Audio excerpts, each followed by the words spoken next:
Toy izao ndraiky avana ny teny zaraina izay omena antsika anio. Fidio izay rivotra iainanao na rivotra avy amin'ny Satana.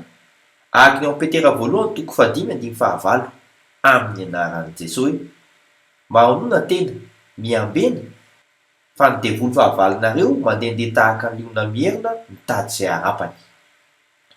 Na rivotra mitondra fiadanana avy amin'ny Kristy.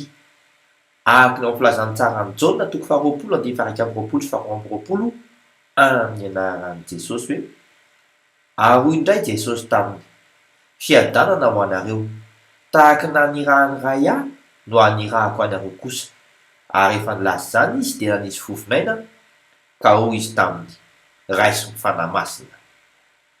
Amarino amin'ny fomba fiteny ary izany.